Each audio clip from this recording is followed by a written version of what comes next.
Okay, what the fuck is up, everybody? This is FilmNerd here again with what is this now? Friday Nights with FilmNerd number 53, I think. Brady, do you wanna? You can unmute and talk. Say something. Hello. All right, I guess that's the voice you're going with tonight, huh? I guess, I don't know. Probably not. Okay. All right, get that out. So yeah, Brady, why don't you tell the audience a little bit about yourself? Hi, I'm Brady W. Hickman. Some people might also know me as Plasma the Deaf Jester. I have my own little channel where I complain about whatever I'm thinking about at the time. Let's see. I ended up here. Yep. So yeah, this is Friday Nights at FilmNerd number 53, and as the title suggests, we're going to be talking about legacy sequels. For those who don't know, a legacy sequel is basically when a movie gets a sequel like years after the fact, like not only like 5 or so years after, like I'm talking like at least a couple decades old. What kind of made me want to talk about this was the fact that we're getting a Beetlejuice sequel like 36 years after the original. Brady, what are your thoughts on the Beetlejuice sequel? Well, I haven't seen it yet, obviously, but Yeah. the fact that it exists is like I don't mind that they're doing another one. I know a lot of people are like, all these sequels days, but just the fact that they do it doesn't really bother me. Yeah. Well, I don't know if you know the story behind the Beetlejuice sequel that's coming out. Well, I mean, Tim Burton like originally was so adamant against doing it back in '90 whatever or whenever the first film came out. He made a purposely bad sequel idea. Yeah, Beetlejuice Goes Hawaiian. Yeah, exactly. Which I just find, I don't know, that's one of those things where I so wish I could have been in that meeting, like with the executives of Warner Brothers when they're like, okay, Tim, we want you to do a Beetlejuice sequel. And he's like, oh, fuck, okay, we'll do the same movie, but it's Hawaiian. He's in like a surfing competition. Yeah, he goes on a surfing competition. He's laying out on the beach. It'll be great. What do you think? And Warner's like, yeah, let's do it. Let's do it. And Tim Burton just like throws up his hands. Is like, nope, not doing it. But then again, this would have been like early '90s Warner Brothers. Like this is the same era this is the same time where they were giving like Joe Dante $50 million to make Gremlins 2, when they thought it'd be a good idea to give $40 million to Dan Aykroyd to make Nothing But Trouble. Oh no. I mean, obviously, I'm not saying Gremlins 2 is a bad movie. I love that movie, and Nothing But Trouble it's interesting. It's something. Yeah, it exists. I mean, I'm kind of glad it exists, but at the same time, it is just such a bizarre movie that I don't know.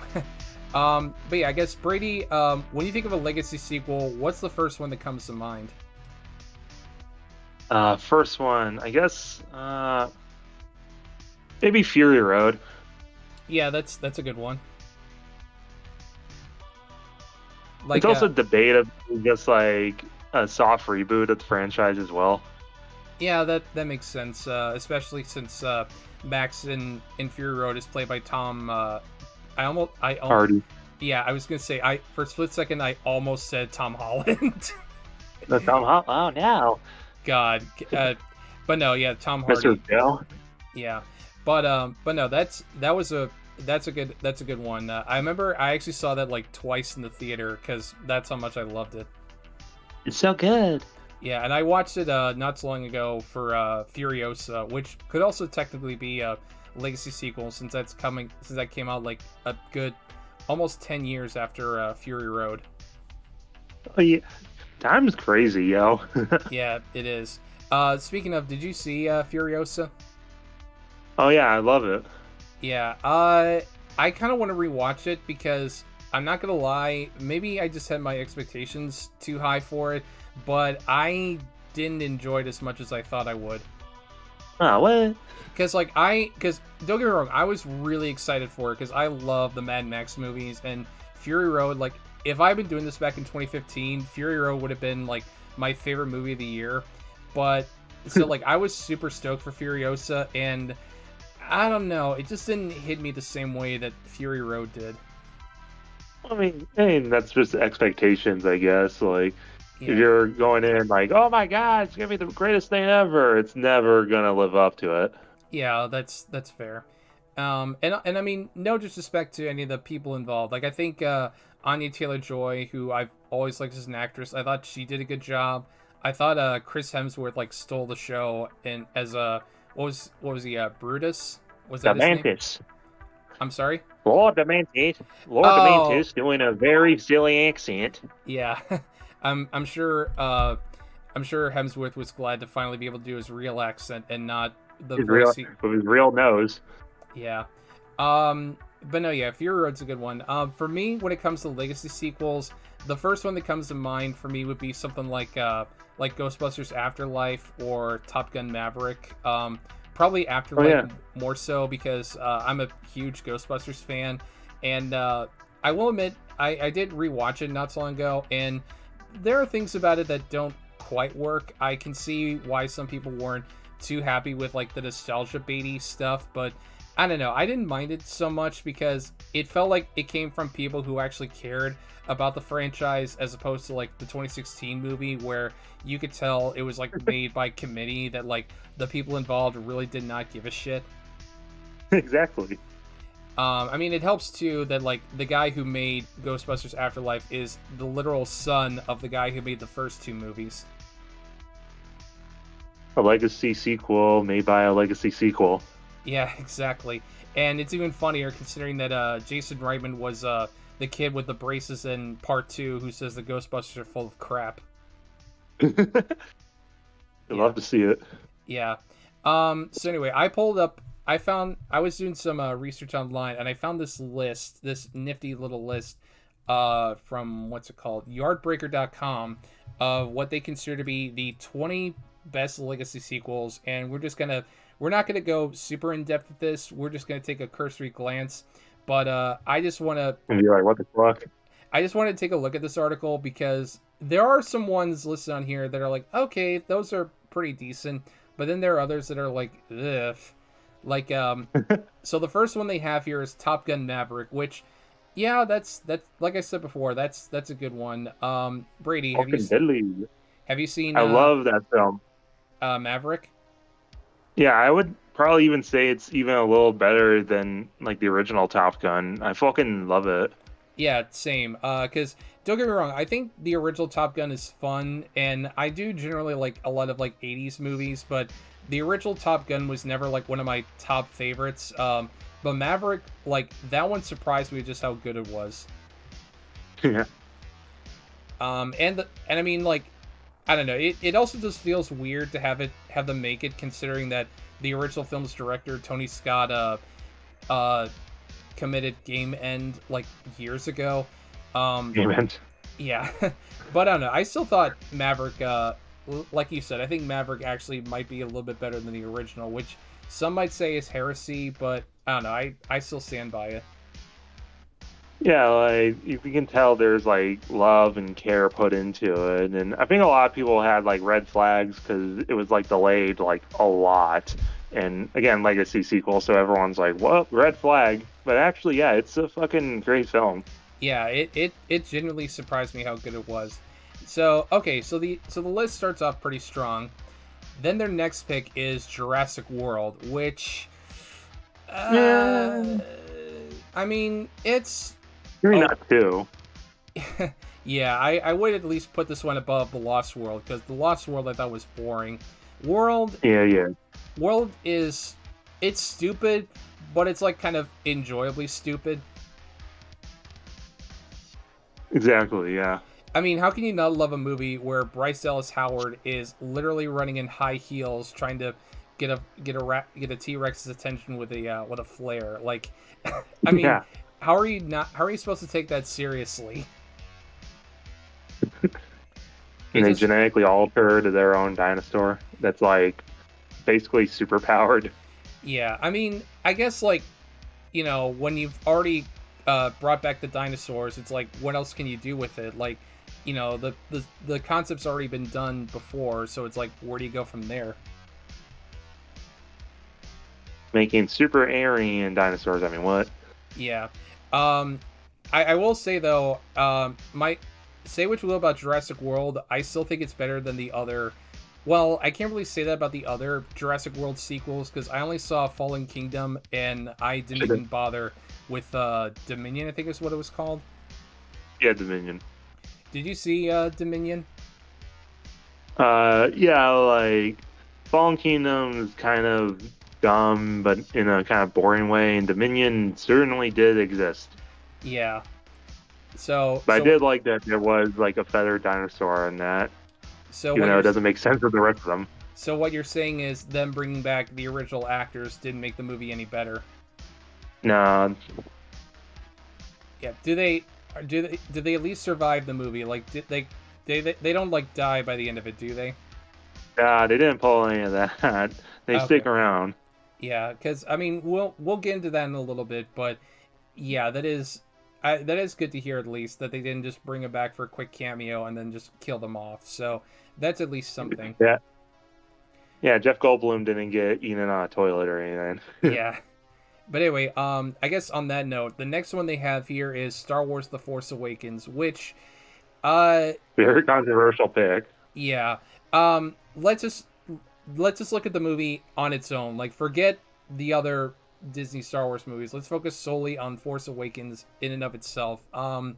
Honestly, I still think it's a pretty decent movie. I mean, it does borrow a lot of the same beats as like the original Star Wars, but I still think the way they did it was fine enough. I mean, I'm sure it was probably done by design to be like, okay, we need to get, you know, Star Wars fans haven't had a movie in like a decade. We got to pull them back in. How can we do it?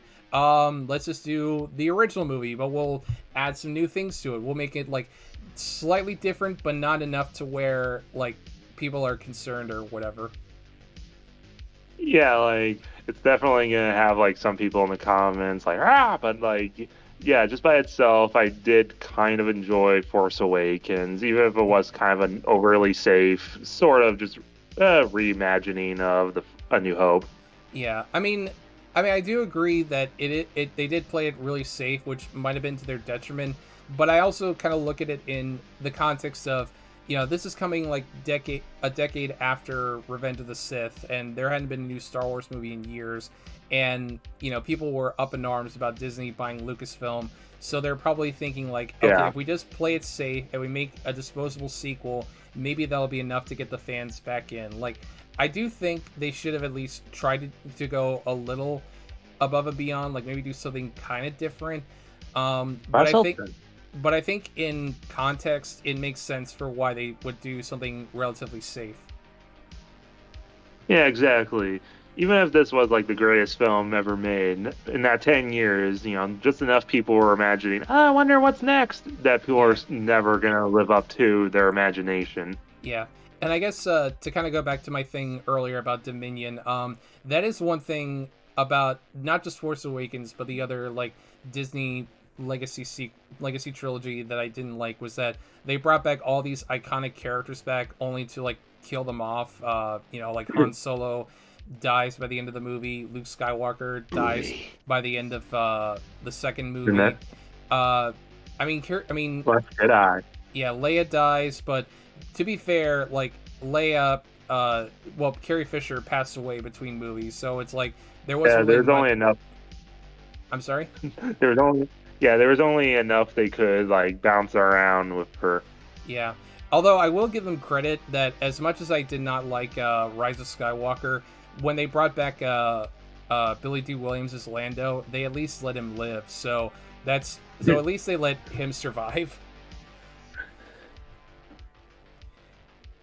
But anyway, we actually just got a $15 donation from Sword Trash Seattle, saying, "Hydrate, my lovely nerd. If your guest hydrates, $10 more your way. Keeping a god's damn goat." Well, thank you, Sora. That's very generous of you. And just for you, I'm I can't really. I don't know if I can really make a noise drinking because I'm drinking out of a. Go go go go go go go go. Yeah, I can't. I'm drinking out of a Yeti cup, so I don't know if it'll make a lot of noise, but I'll see what I can do. All right. Go. I tried to. I held the mic up to my neck while I was gulping. I hope you guys could hear that. I heard a gulp. Okay. But yeah. So back to our article. So yeah, like leaving the other sequels aside, I think in and of itself, Force Awakens is not a bad movie. It certainly could have been worse, but for what it is, Exactly. for what it was, I think it's fine. So anyway, the next one on the list, this is one of the good ones in my opinion. Blade Runner 2049. Brady, I'm assuming you've seen the original Blade Runner, right? I have seen the original, and I'm gonna be a little awkward, but I haven't seen the 20 whatever. Yeah, I actually, I mean, I was about to say I like 2049 better than the original, but no, I would say the original is still the better movie, but I think 2049, given the pedigree that the original film has, I think 2049 did a really good job. Like, I'm a huge fan of the director, Denis Villeneuve, or however you pronounce it, because he also did... I'm sorry? What? What were you saying? I don't know, I just pronounce his name silly. Oh, okay. But yeah, like he also directed like Sicario and Arrival, which I really dug those movies, and I think he did a really good job capturing like the aesthetic and the feel of the original movie while expanding on it. I mean, Ryan Gosling, I thought, killed it. Harrison Ford looked like he actually gave a shit, as opposed to like the Star Wars movies where you could kind of tell that he's just like, what, Disney wants me back for these movies? All right, fuck it, fine. I'll come back and do this, whatever. I'm looking at the chat right now. Sparky says, did you guys see that they are going Scorched Earth of Star Wars The Acolyte? Not only have they canceled it, but they have ruined all the merch in the online store. Really? Yeah, but they did that with Willow too. I think Disney kind of realized, okay, no one wants this. Torch it. Never happened. Yeah, because like shut your eyes. It never happened. Yeah, because like I know that they had canceled The Acolyte, but I had no idea that they like took the merch down. Like that is crazy to me. Yeah, it's pretty wild. Yeah, they're probably gonna. They're like, sorry, we apologize. Here, a Plagueis movie. I mean, what? Yeah, they're gonna lock that up in the vault next to all their copies of Song of the South. Song of the South, and Willow the series, and yeah, that one Mickey Mouse zombie film. Oh yeah, I think I know what you're talking about. But no, yeah, Black to 2049. I would definitely recommend this movie, like especially if you're a fan of the original. I wouldn't say it's better than the original, but it makes for a good companion piece. And I will warn you though, it does feature Jared Leto, but he's not nearly as cringe-inducing. Oh no!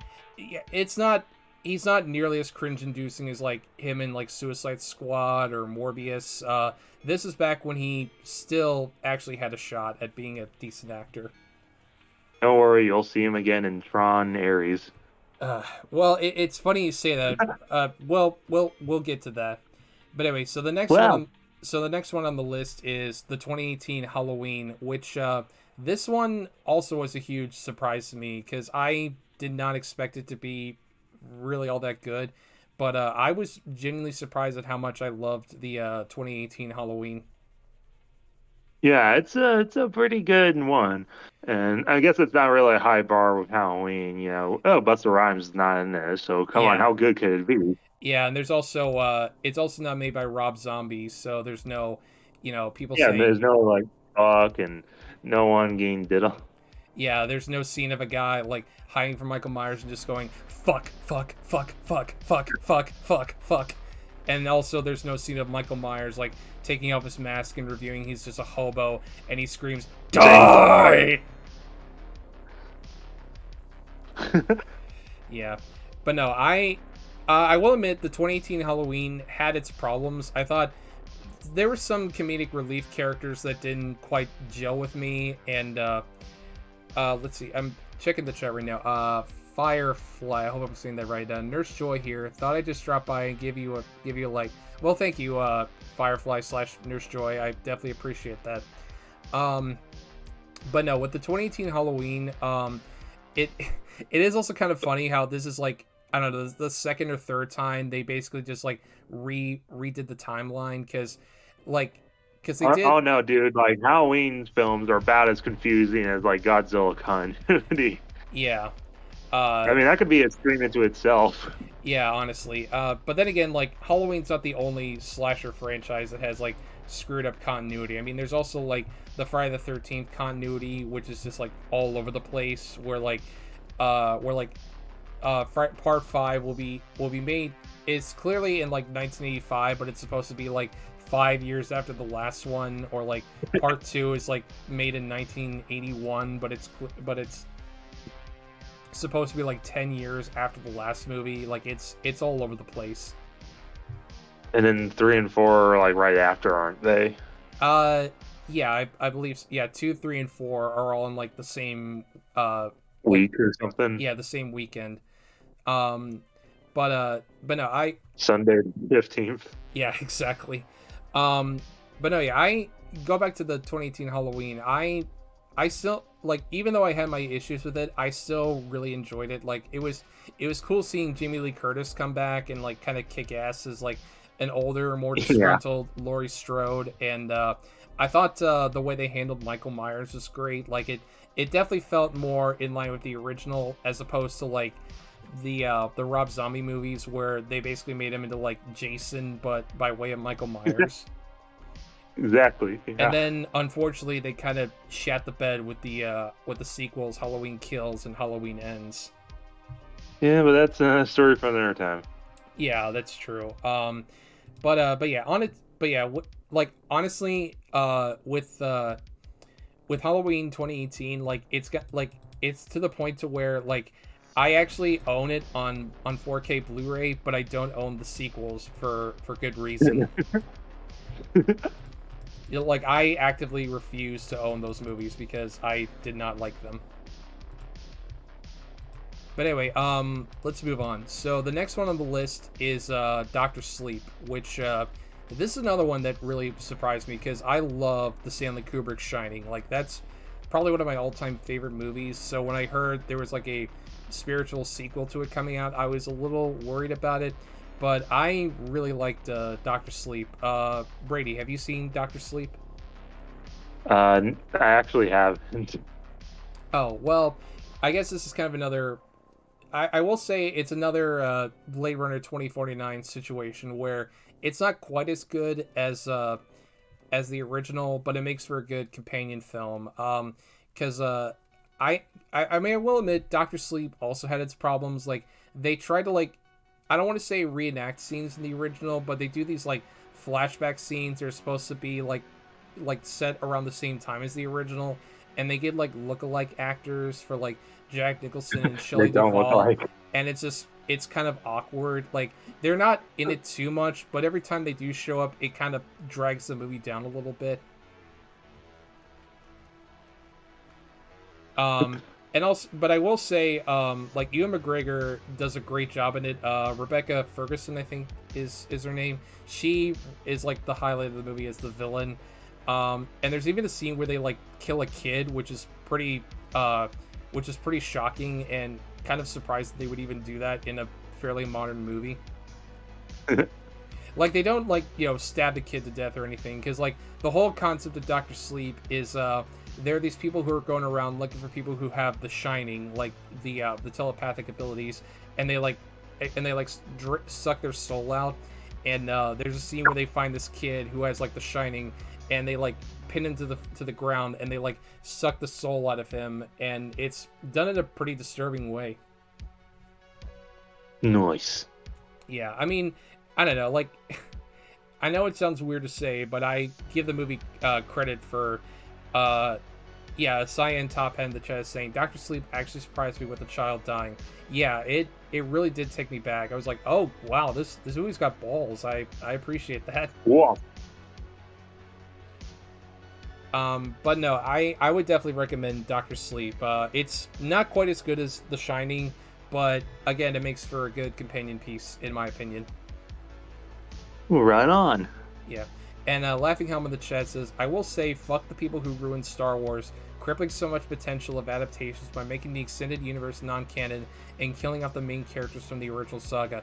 Yeah, absolutely. I 100% agree with you, Laughing Helm. Fuck the people who more or less ruined Star Wars.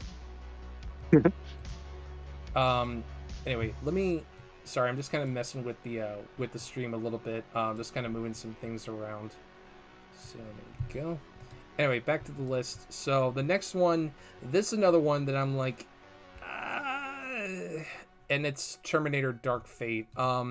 Which I'll be honest, this is one I was actually kind of looking forward to because I'm a huge fan of the Terminator movies. Well, the first two anyway, and this one seemed like it was more of a return to form of those two movies. Like, you know, it had like the backing of James Cameron. They got Linda Hamilton back. They got Arnold back, and I was really excited for it.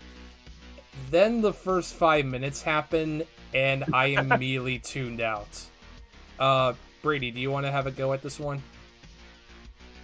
Yeah, Dark Fate tried like really hard to try and be different, and then kind of committed the ultimate sin of the franchise just in the beginning. Yeah. Should we say what they do, or you know what? Fuck it. I'll just rip the Band-Aid off. 2019, who cares? Yeah, they kill John Connor in the beginning of the movie.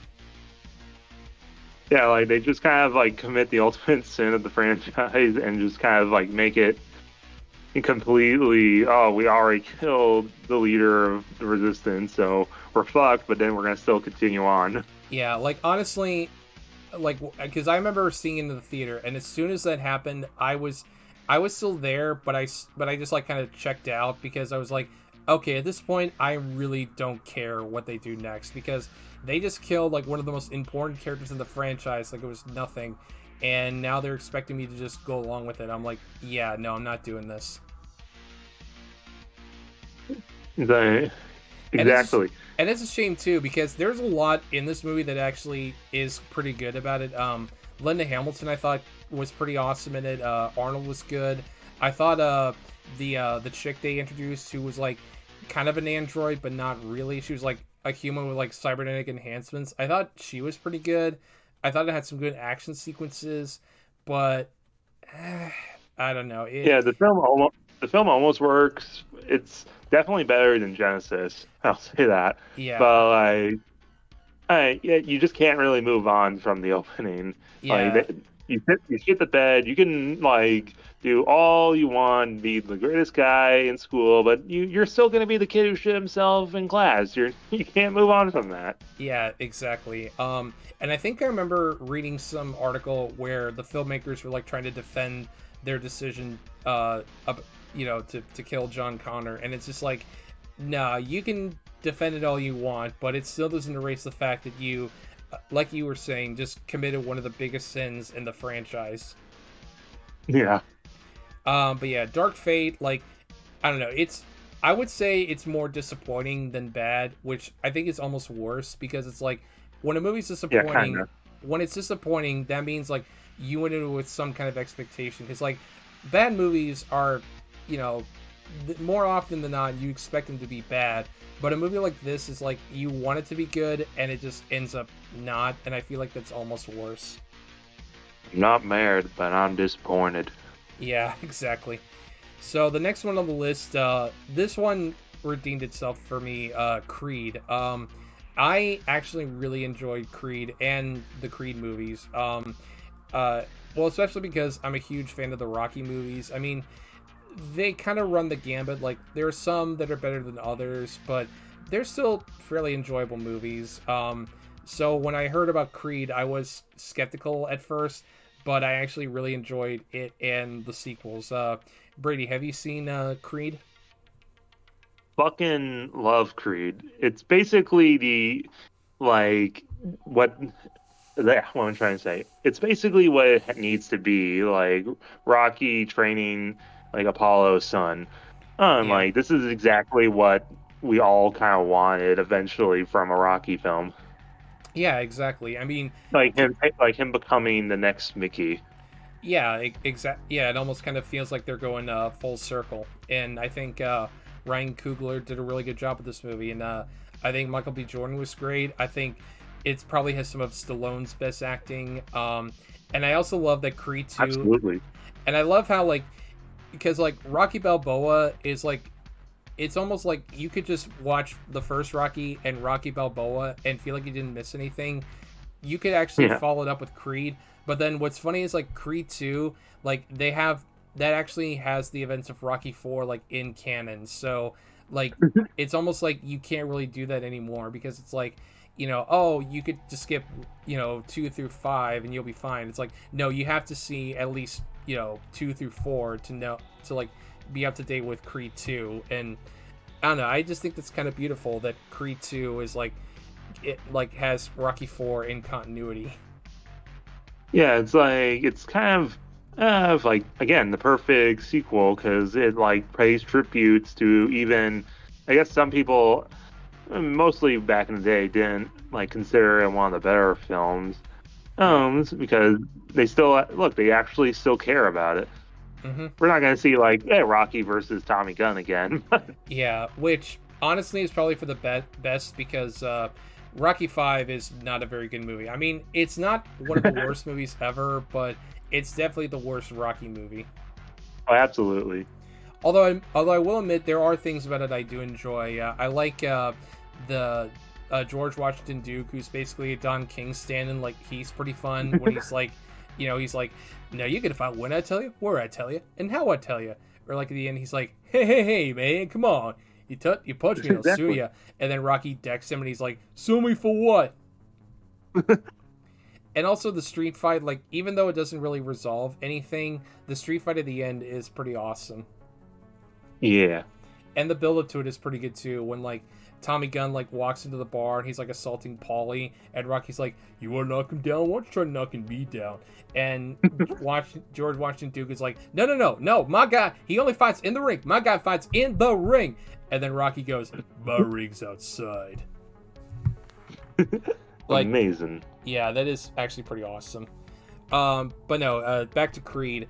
I really enjoyed Creed, and I thought the sequels were really good. And Creed 3, like that one was another one that genuinely surprised me, especially because it was Michael B. Jordan's first time directing, and I think he showed a lot of promise. I mean, yeah, it does feature that one actor who Marvel wants to like not have anything to do with anymore, but it's still a really good movie.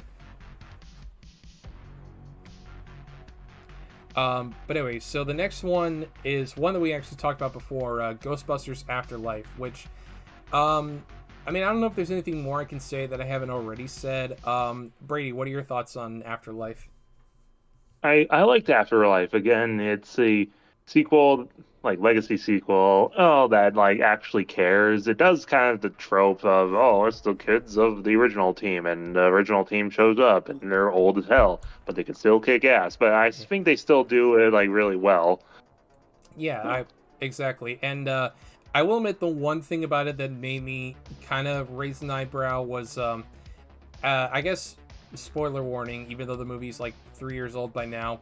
But at the end, when like they have the ghosts of Egon showing up, I will admit I saw that and I'm like, oh, like I was kind of worried about how they were doing it, but then as it kept going, I was like, okay, this still feels respectful to him. I mean, for one, they didn't have him talk, so they didn't just get like a Yeah, they didn't do any deep fake bullshit. yeah, they didn't get a sound alike to voice him. And again, the way they did it, I thought was done very respectfully. Like it didn't just, it wasn't like Rogue One where They didn't they, like turn him into the villain or something. yeah. Well, I'm thinking more like Rogue One where they digitally recreated Peter Cushing, who died like Oh yeah, decades ago. they didn't just AI his ass. Yeah. And I will admit, Afterlife does kind of recycle a lot of the same plot points as the original movie, like Ghost of the Ghostarian and the dogs and the Yeah, Stay Puft. I will admit the mini Stay Puffs, and they like made even this.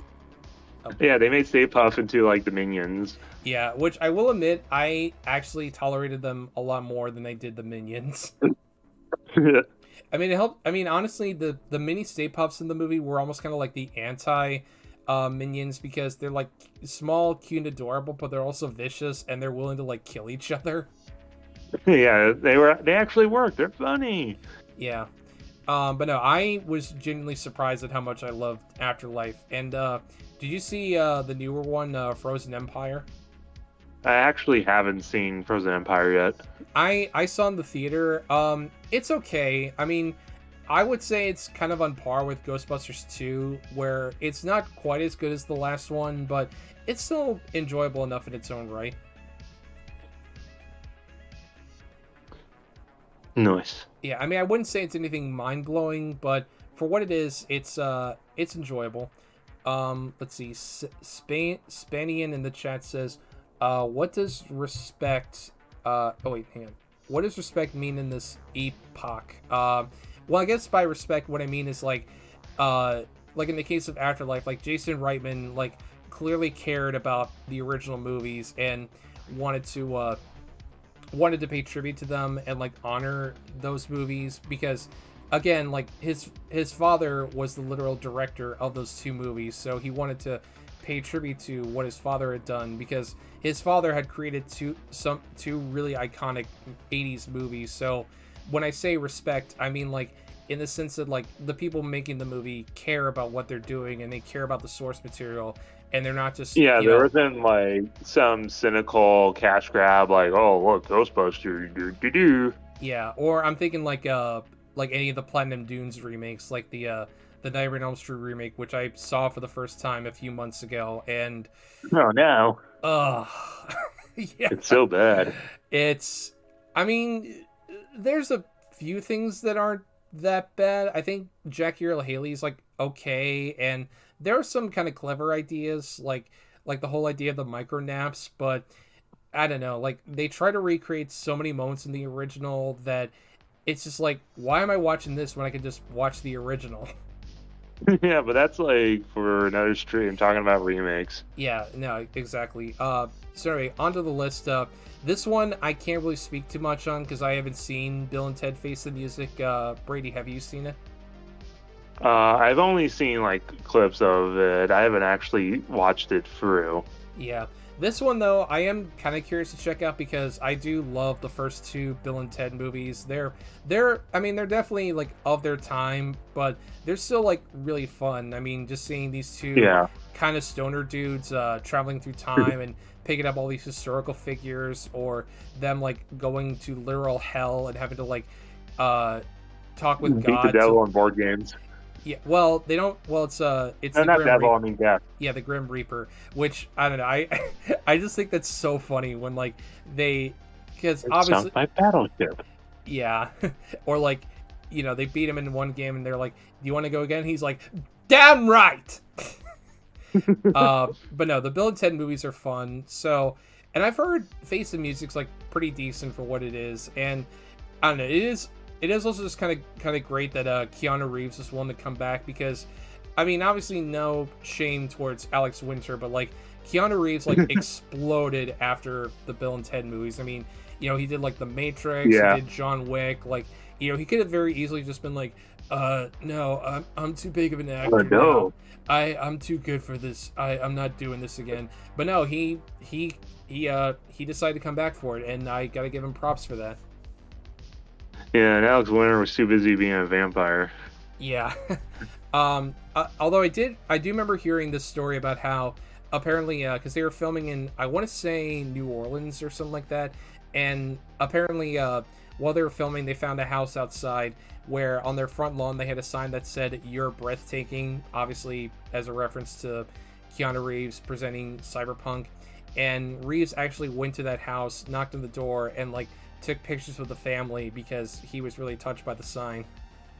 Yeah, like Keanu Reeves is like a very great guy, just like literally. Yeah. I mean, I will admit there is a part of me that kind of is a little skeptical because, like people can say anything they want to on the internet, but I don't know, there's a part of me I mean, Keanu just seems like an actual like saint. Yeah, he does. Like he's one of those people that I really hope there's nothing bad that comes out about him, because if there is like any sort of news that like he did something like really awful, that's just gonna crush my soul even further. Yeah, but I don't know how good this film could be. I mean, come on, it has Weezer in it. Yeah. Sorry. Depressing in the chat says, "Why Snape in a phone box?" Yeah, yeah, he does kind of look like Snape. I yeah, I don't know. I mean, Say, whoa, you're yeah, hearing what we're saying. yeah. But anyway, so unfortunately, this other one, Scream from 2022, I can't speak on because I'll be honest, I've only seen like the first Scream movie. I've seen like bits and pieces of the other ones, but the first one's the only one I've seen all the way through. Brady, have you seen any of the newer Scream movies? I've only seen up to Scream 4. I haven't seen any of these newer, all these kids in these new films. Yeah. I am curious to see the newer movies, especially because I think the one from 2022 was made by the same guys who made Ready or Not, which was like one of my favorite movies from that year. Did you ever see Ready or Not? No, I haven't. Yeah, that one I would definitely recommend. It's basically about a newlywed couple, and they like stay the night at the groom's family's like mansion, and they do this thing where whenever somebody gets married, they like play board games as like a way of kind of initiating the new person into the family, and the game they play is hide and seek, but it turns into the most dangerous game where the bride has to hide throughout the mansion and try to survive against the family that's trying to kill her. It's a lot of fun.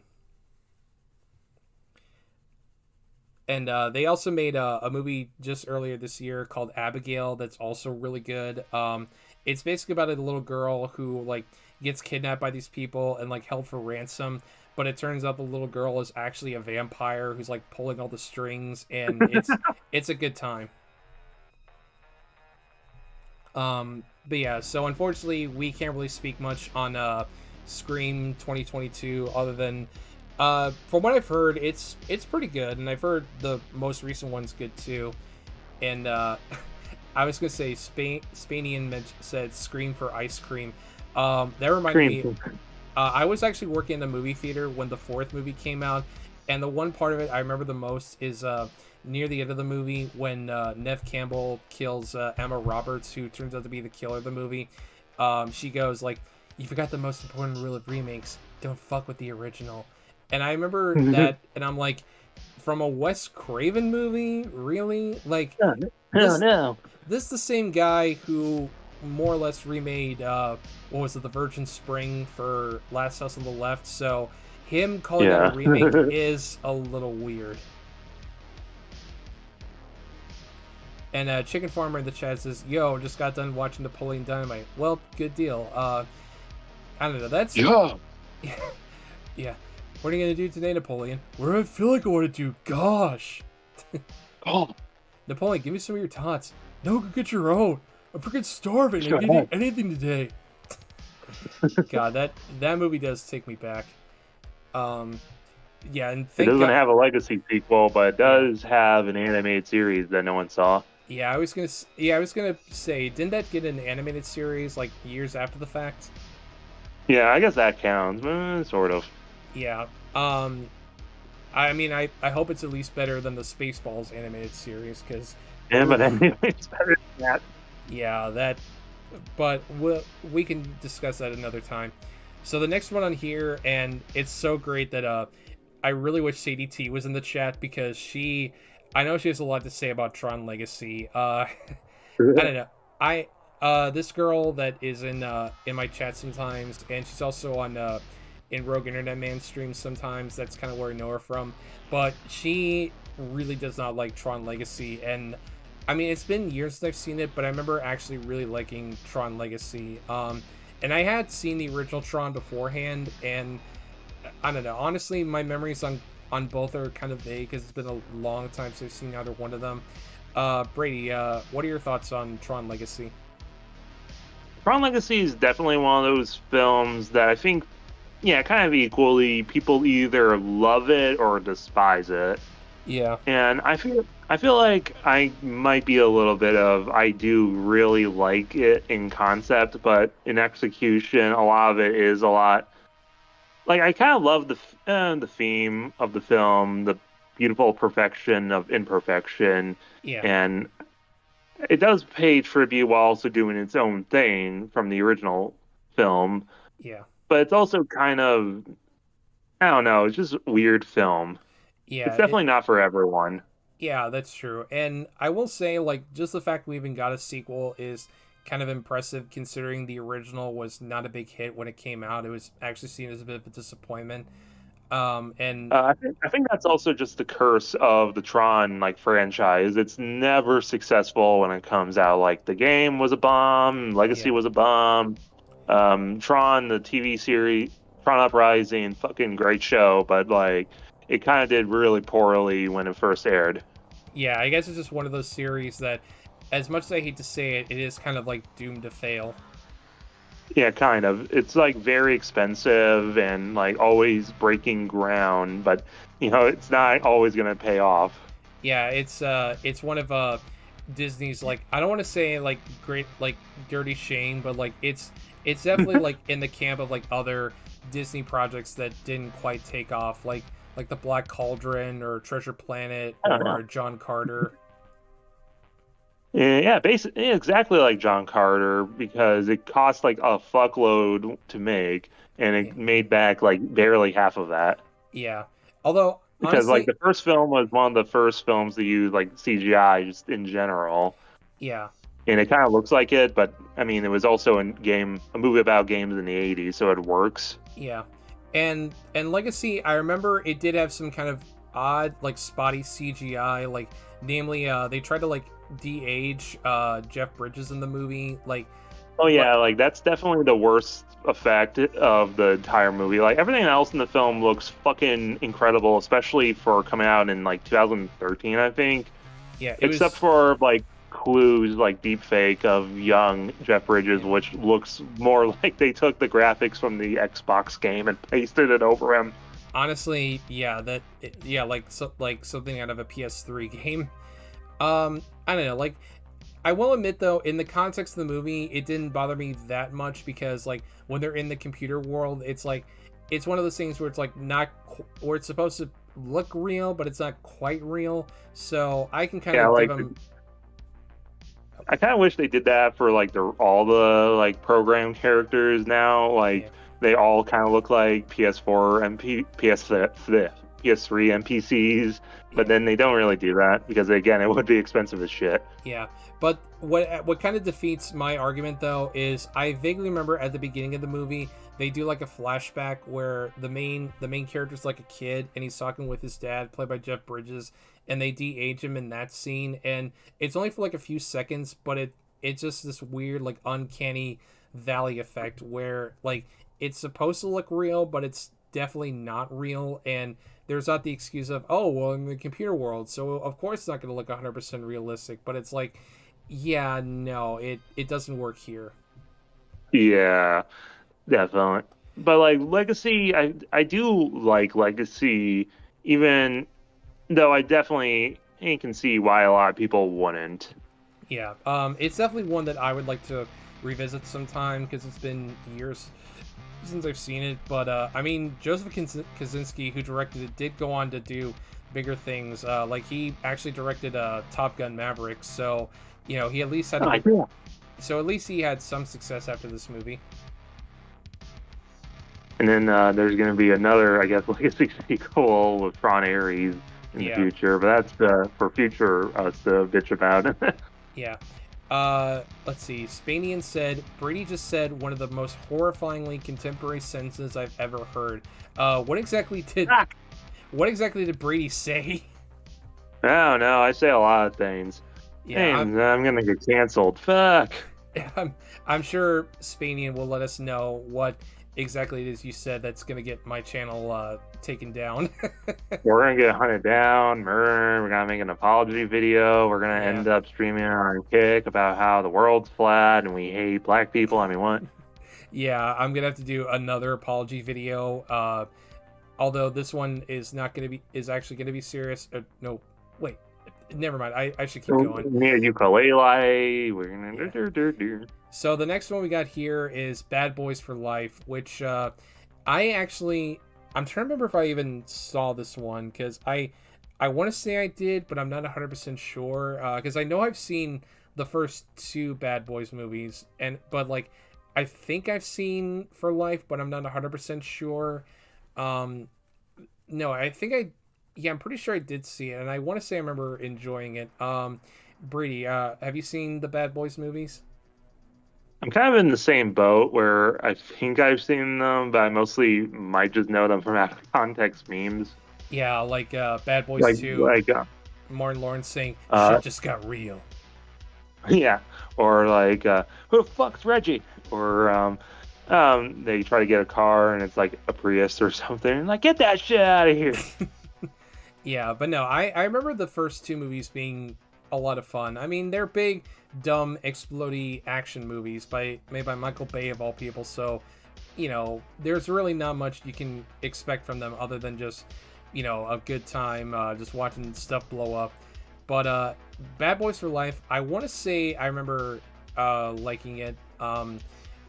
Just because, like, I think for what they did a decent job. But again, it's really hard for me to say because like I said, I feel like I want to say I've seen it, but I'm not 100% sure.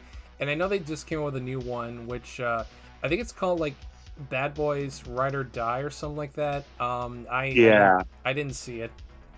Me either. Yeah, I do remember though. I had a friend who said she refused to see the movie because of Will Smith, namely for like for what he did at the Oscars. Which to this day, I still feel like that whole thing at the Oscars was staged, but you never know. But just knowing the way Hollywood is, I wouldn't be surprised if it was staged from the beginning. This is all government conspiracy to make Jaden Smith relevant again. Yeah, exactly. So the next one we got on here is one we actually talked about a little bit earlier, Mad Max Fury Road. Like, honestly, there's not really much else we can say about it that we haven't already said. Mad Max Fury Road is fucking awesome. Yeah, absolutely. It's sort of just a soft reboot. You can jump into this if you haven't seen the original three, but even if you have, it's still fucking good. I guess like some people might be angry that Furiosa sort of takes the spotlight from Max. Yeah, I mean, because I rewatched Fury Road not so long ago, and yeah, she does kind of take the movie away from Max, but like Max still does kind of fit as the main protagonist. Like it still feels like it is his movie even after Furiosa is introduced. And I know that there were a lot of and I hate to say this, but there were a lot of like incel types who were like mad. Definitely. Who were mad at this movie. They're like, what? A woman? What? Girls can't do this kind of stuff. Like, what the fuck? Not a trip. Yeah, but why? But no, I thought that more Joe is just like me for real.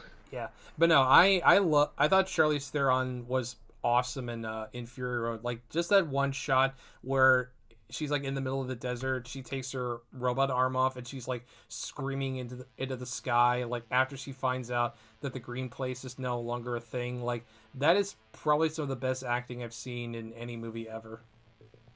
Yeah. And it's also just great that like, because I was mentioning Warner Brothers like allowing like Joe Dante and Dan Aykroyd to go nuts. It literally just with this movie, it does just feel like Warner Brothers just gave George Miller a dump truck full of money and just said, "Have at it." And he was he was like, "You know what? Yeah, I'm gonna just blow all kinds of shit up." And that was a horrible Australian accent. Koi, buy me fucking crikey Vegemite sandwiches.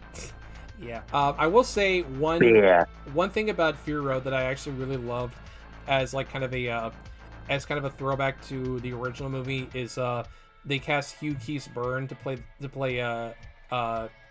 Immortan Joe, and he was the toe cutter in the original movie. Yeah, they're not the same character, but like the film just leaves it open enough so you can just be like, well, I guess there's nothing saying exactly he didn't live, die, and live again. And let's see, Chicken Farmer 10 in the chat says, it's a good movie, but she drags that movie down. No personality, or I'm just biased because I hate Charlize Theron, or however you spell her name. I mean, that's totally valid. I mean, you know, not everyone's going to like the same thing. I mean, I personally like Uh, Charlize Theron as an actress, and I thought she was great as Furiosa, but, you know, to each their own. It's because she's South African, isn't it? Yeah, exactly. Um, But no, I will say one other thing about Fury Road is they cast the chick from the third Transformers movie, and she actually didn't suck ass in this. Yeah, I mean, there's not a whole lot to her character, but she actually was pretty good in the movie, as was everybody else. But again, I feel like there's not much more we can say about Fury Road that we haven't already said. Yeah. So then this is the one that made me go, really? Indiana Jones and the Kingdom of the Crystal Skull. Yeah. I don't know. This movie. It exists, Yeah, and I don't want it to. I mean, I wouldn't call it like the worst movie ever. I mean, it's not. I wouldn't call it a good movie. It's definitely not the best Indiana Jones movie. Like, it's nowhere near the quality of like Raiders of the Lost Ark or Last Crusade. But I mean, it's okay, I guess. Yeah. Brady, what are your thoughts? I do think maybe it is a little overhated, but I mean, it is going up against like three like all-timer fucking wonderful classic films.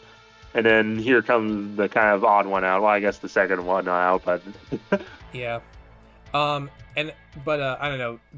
Kingdom, like, I will admit there are things about it I do like. I think it's great to see Harrison Ford back as Indiana Jones, and again, actually giving a shit, because unlike Han Solo, which he kind of dreads, from everything I've heard, he actually does really enjoy playing Indiana Jones, and I can understand why. I thought Kate Blanchett made for a really good villain, but then again, I also just love Kate Blanchett as an actress. I also liked seeing Karen Ellen come back, because I loved her in Raiders of the Lost Ark, and I thought she was pretty good in Kingdom. I thought some of the action, even though it was definitely marred by some CGI, I thought some of the action was pretty decent. And I actually didn't mind the whole concept of the Crystal Skulls and them having like alien origins. Like, my biggest issue was that they were CG. Like, I kind of see where they're going for, like, because the movie takes place in the 50s, they want to throw back to like the old like 50s sci-fi movies like Day the Earth Stood Still or War of the Worlds or what have you. But it's like, if you're gonna go that route, just go all the way with it. Like, have it actually be like guys in suits. I mean, it might look silly, but at least like it would still be fitting of what they're trying to do. Yeah, like I think like a lot of people, mostly South Park made a big joke about this alien. Yeah, Yeah. but like I really don't get why people were like so upset by the idea of them being aliens, because like, it's not like we had a fucking and big casket with the fucking and stone tablets from the Bible or the made up Shankara stones or the fucking Holy Grail before, and they all had like some supernatural bullshit behind them. It's like, is aliens really that weird? Yeah, well, I've also heard one other argument is that in all the other movies, the artifacts had some kind of religious tie to them. Like, obviously the Ark of Those the are the fucking Covenant. crystal skulls. Yeah, like, because in the movie, like, Indy even says, depends on who your god is. Like, because even if they are aliens, technically in the context of the movie, they were worshipped as gods. So even if it's not like, based on like Christianity or Hinduism or Judaism, like, it's still in some kind of religion, like, even if it's not a traditional one. Yeah, like even if you gotta go into like the kind of, I guess, weird esotericism of like quote unquote real crystal skulls, there's still like weird traditional shit, like Native American traditional shit with them. Mm-hmm. Even if most of it is made up. Yeah, and And kind of racist. yeah, and I will also say, like, of course, people talked, about like the nuking the fridge scene, which, yeah, is dumb, but I mean, it's no more unrealistic than like the stuff that happens in like Temple of Doom, where they like fall out of a plane in a raft and they somehow survive it, or Yeah. but again, like the movies aren't necessarily supposed to be realistic. They're supposed to be like big, dumb. They're supposed to be throwbacks to like the old adventure serials of the 1930s. Like they're not supposed to be 100% realistic. Exactly. Yeah, I feel it might be a little lost on some people who are like, "What's a film serial?" Yeah, exactly. Or maybe just people who just don't know how to have fun, or, well, I guess not necessarily have fun, but like just expect everything to be super realistic, and when it's not, they're like, "What the fuck is this?" Ugh. Like it's like that's that kind of like Simpsons idea, like, oh man, they boom mic for like 2 seconds, piece of shit film, I swear to God. Yeah, Someone in the Raiders and the Lost Arks, they let a crew guy just walk in on set in like the corner in a t-shirt and jeans. And yeah, piece of shit, I hate this movie. yeah. Like what happened to that one episode of The Mandalorian. Yeah, like some guy, just crew member in the back. Oh, what is this? I hate this show. Ugh. Yeah, I mean, It's don't like, get me who wrong. cares? It is funny when that stuff happens, like in the movie Dolomite, where like the boom mic is in it so much you can make a drinking game out of it. But Oh yeah, I don't know, stuff like but that. like people definitely take that shit way too serious. Yeah, I don't know. In the case of Dolomite, like, I don't know. I feel like that kind of adds to the charm a little bit of it, because it's like, this is clearly an amateurish production. It's not made by people who are experienced filmmakers, and they're just trying to make the best they can. And gosh darn it, they're giving it their all. Dynamite. Yeah. Dynamite. But I guess to kind of wrap up on Indiana Jones, what are your thoughts on Dial of Destiny? I think it's kind of might also be controversial. Wow, we're canceled. But like, I think it's a little bit worse than Crystal Skull, but there's some stuff in it that I do enjoy. Like, I don't entirely mind the new chick, what's her name, or even like the idea of Indy, hey, back at it again with this weird magical thing. And Mads Mikkelsen's awesome in everything. Yeah, that's 100% true. I thought Dial of Destiny was okay. I mean, that was one I was kind of really hoping would be good, especially because I'm a fan of the director, James Mangold. I can't remember everything he did, but I'm pretty sure he also directed Ford v Ferrari, which I really love that movie. So I was, really hopeful for Dial of Destiny, and I don't know, like I don't know, like part of me wants to say I like it a little bit better than Crystal Skull, but again, I'm just like, I don't know, because they're like the ending especially really bothered me, like mostly just because it felt tacked on, like it felt like they wanted to end it in a different way, but then like in test screenings, like the audience hated it, so they had to like reshoot it and do a whole new ending.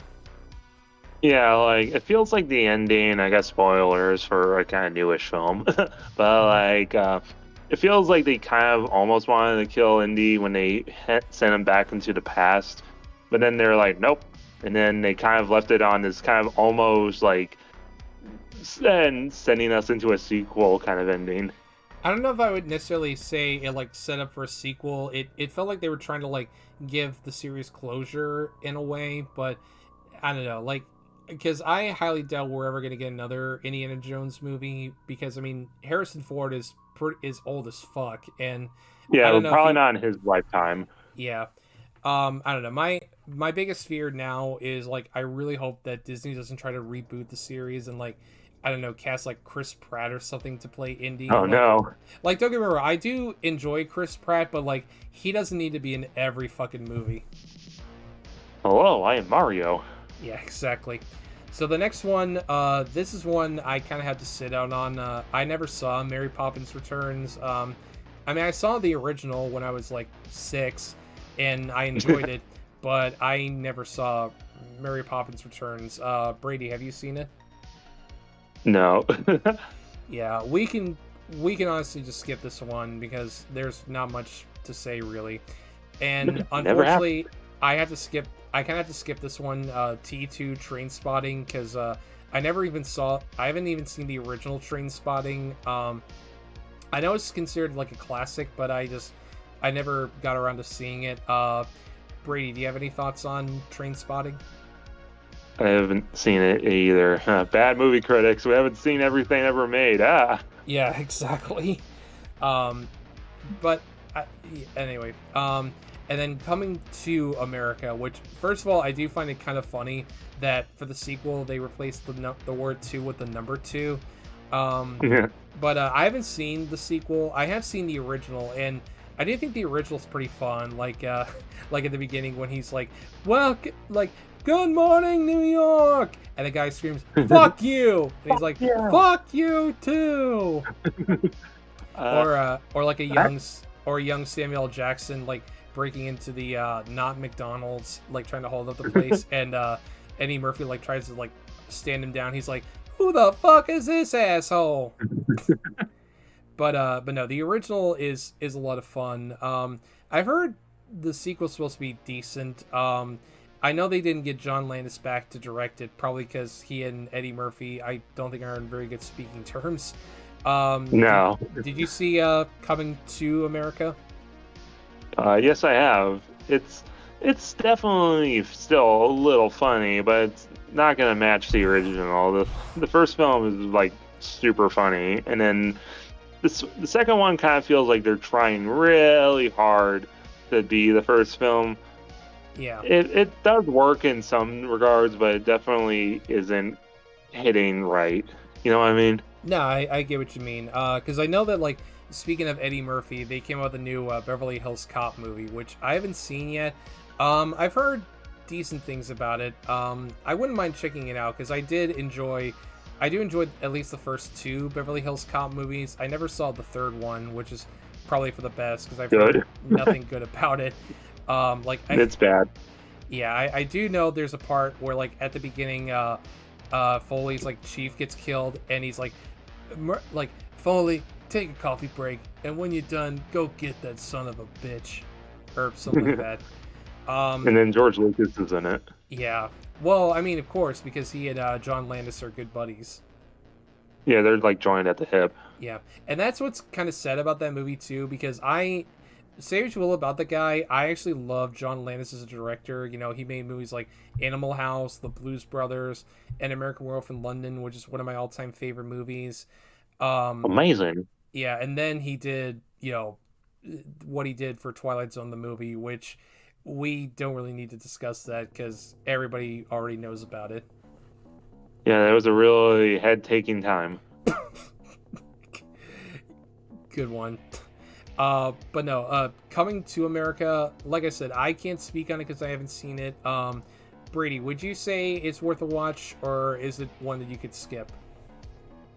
Yeah, it's definitely worth it if you like the original. Oh, I think this is definitely good enough of a sequel. Yeah, that's fair. So the next one we got here is the Candyman sequel / reboot, I guess, from 2021.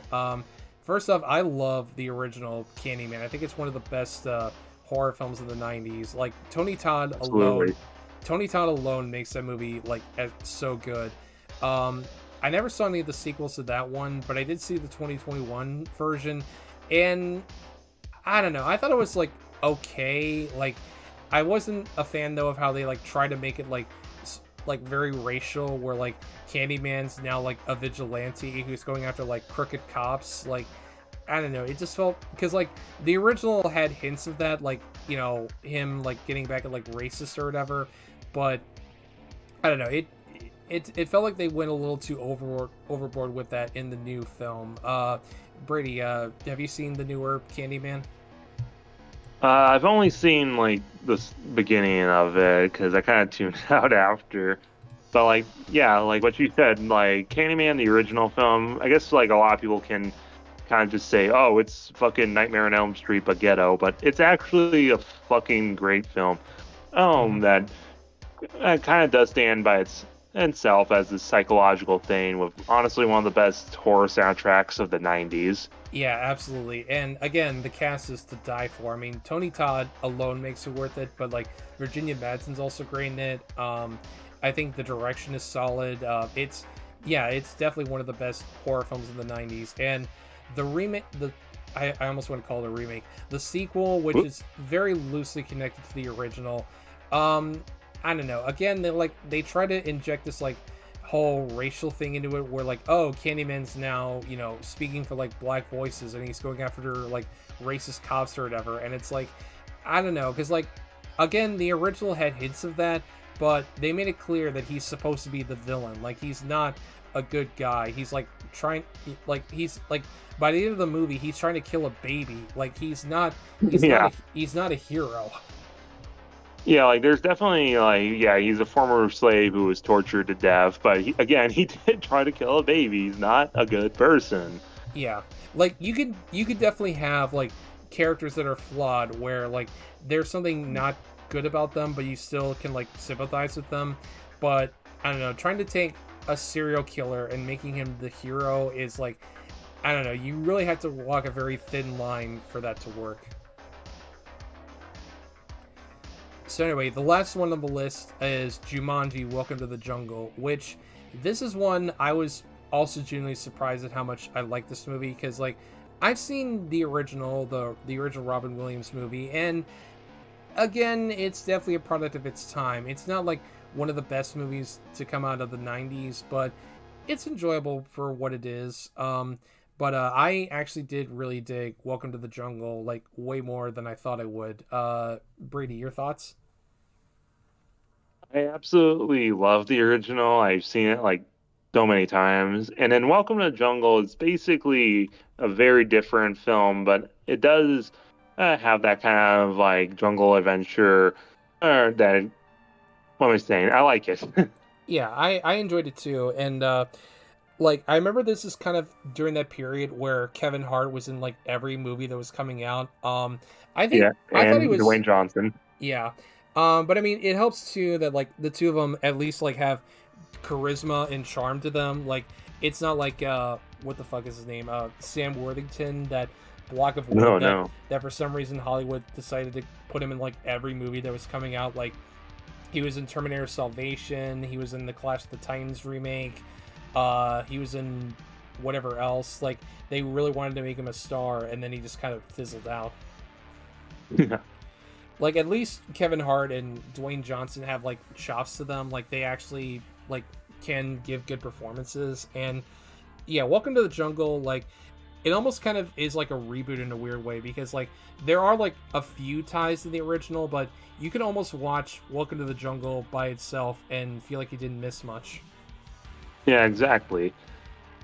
But with the original, like, I will admit it is very dated, like especially with the CGI, like the weird like PS2 monkeys, or like the rhinos that again look like something out of like an early 2000s PS2 game. But then again, like, what movie from the 90s that had CGI doesn't look dated by today's standards? Lawnmower Man, I mean, what? Yeah, exactly. But no, Welcome to the Jungle, I remember, was pretty good. And I'm pretty sure they did make a sequel to this one, but for the life of me, I can't remember what the subtitle was. I think it was like Back to the Jungle or something dumb. Okay, I just looked it up. It's The Next Level. Oh, whoops. Chicken Farmer 10 in the chat says, every time I see The Rock, I just hear, better hide that big ass forehead. Yeah. Better hide that big ass forehead. Yeah. But no, The Next Level, I remember that one also being kind of enjoyable, but I remember they tried to do like the whole switcheroo thing where they have like the four main characters back, but like, oh no, like Jack Black is now the girl and Dwayne Johnson's like the weakling and all that. And I don't know, it didn't quite work for me, but again, it's fine for what it is. Yeah, it was an okay sequel to a sequel that's a legacy sequel. Yeah. But yeah, so that's that list, and we've been going for a little over an hour now. I guess to kind of wrap things up, Brady, what do you think makes the difference between, like, regardless of whether it's a legacy sequel or not, what to you makes a good sequel versus a bad sequel? I think like a good sequel needs to just kind of take what works with the first film and like try to do something more, or at least try and get to that same level. Like, you can do the same thing over and over again, and that's, I guess, okay. But I think the best thing something can do is just be better, I guess. Yeah, But then a bad sequel will just be, oh, I don't care, whatever, who cares? It's the same characters, but I'm just yeah. doing this for a paycheck. And Chicken Farmer says he's heading out. Have a good night, Chicken. Um, Good but yeah, night. I will say for me, like, to me, a sequel should only be made if it feels necessary. Like if there's enough story to tell to justify there being another installment. Like for instance, Lord of the Rings. Like there's enough material in those books that you can justify that being a trilogy. Like that makes sense why there would be sequels. But like I remember hearing a few years ago, like they were trying to make a Bridesmaids sequel, even though like what else is there to tell in that story? Like it's pretty much done by that point. Yeah, like I can get that, but to a certain extent, I think just anything, if you have like a good enough like story to tell, you should tell it, even if there is no like, why is there a bridesmaid? Tell too. Yeah, which I will give Kristen Wiig credit. When the studio was like trying to get her to do a sequel, she turned it down and was like, "No, there's no more story to tell. It's all over. There's nothing more to say. I'm not doing a sequel." So, you know, I know some people are like, "Yeah," about Kristen Wiig, but I at least give her that bit of credit that she at least is like was willing to put her foot down and say, "No, I'm not doing a sequel to this. There's no reason for it." Yeah, like, hey, sometimes you do just have to put your foot down and say no.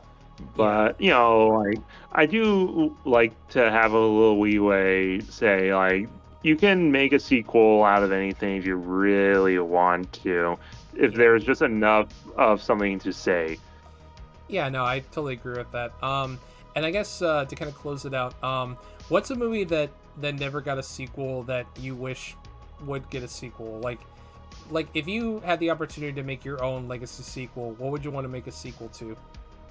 Uh, Fuck, I don't know. Off the top of my head, uh, I don't know. All right, I mean, I guess I can throw my head in and say I would love to see a sequel to like The Adventures of Buckaroo Banzai Across the Eighth Dimension or Big Trouble in Little China. Like there, especially because like Buckaroo Banzai ends with a tease that says like Buckaroo Banzai will be back and like Buckaroo Banzai against the World Crime League, and that never happened. Mhm. But like I would love to see those movies get a sequel because those are a lot of fun and there's definitely a lot of story to tell. Spaceballs too, to search for more money, and Yeah. it's a big joke about like, hey, I think Spaceballs gets bought out by Warner or something, and they're trying to get made with what's his face, keep canceling them. Yeah.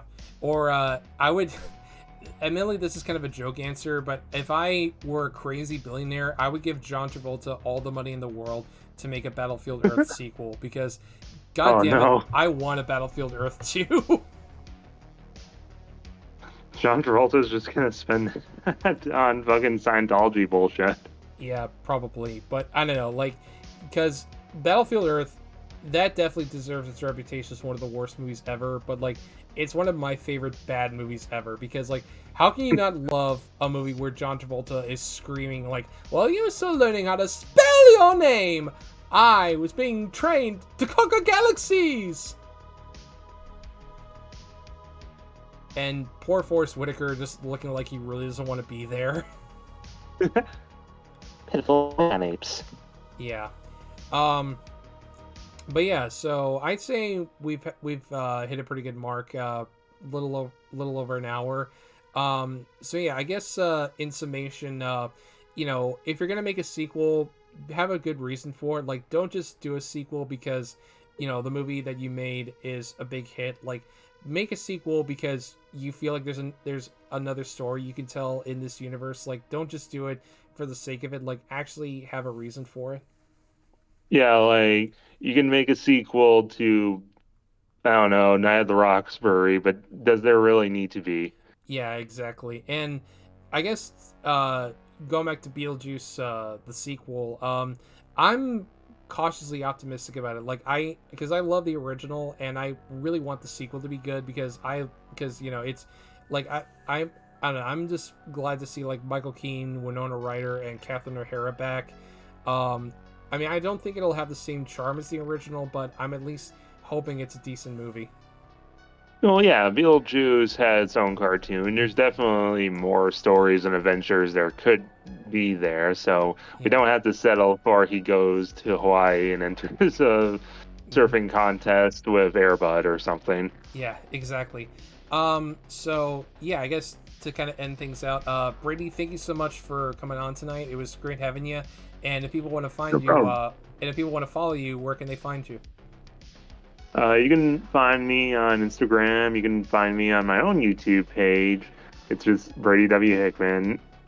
Some people might know me as Plasma the Death Jester. I came up with that after I'd called my channel.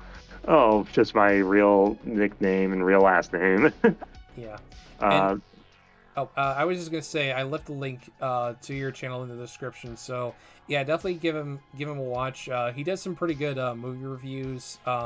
Are there any recent videos you want people to check out? just whatever interests you. I do just like whatever. I'll talk about movies, review movies, say how I would make adaptations of stuff, do iceberg videos, toys, painting, just anything really that I feel like at the time. I don't really try to stick to one thing. I like just doing everything. Fair enough. And of course, you can find me on my socials. I've got the links to them up in the top left hand corner. Patreon, of course, I've got the website. I've got the final installment of this year's Summer of Slashers coming out tomorrow. I won't say what it is, but because this year I've been doing slashers from 1984, and you can probably guess what the quote unquote super secret mystery title is going to be if you do the math. But yeah, other than that, just doing the same old reviews as before. I reviewed Alien Romulus the other not so long ago, which I definitely would recommend that. Um, let's see, and Cyan is heading out. You have a good one. Let's see. But yeah, I also reviewed a movie called Quadrant from the latest movie from Full Moon, which shout out to them. They actually gave me a screener copy of the movie to review like beforehand. Um, sweet. yeah, but yeah, you can check out the website, of course, my YouTube channel. I'm hoping to try to get at least one more video out within a month or so, but who knows? But yeah, I guess again, Brady, thank you so much for coming on tonight. It was great having you, and hope we can do this again sometime. Yeah, whenever you want me to hop on again. Yeah, and hopefully this time there won't be any kind of like outside influences that get this delayed by a week. Oh yeah, that happened. Yeah. But yeah, so that's going to do it for tonight's stream. Thank you guys. Thank you to everybody who tuned in to watch, and thank you to the people who donated. It's greatly appreciated. And that's going to do it for tonight. So look forward to more videos and more views very soon. And until then, I will see you guys in the next one. Take care.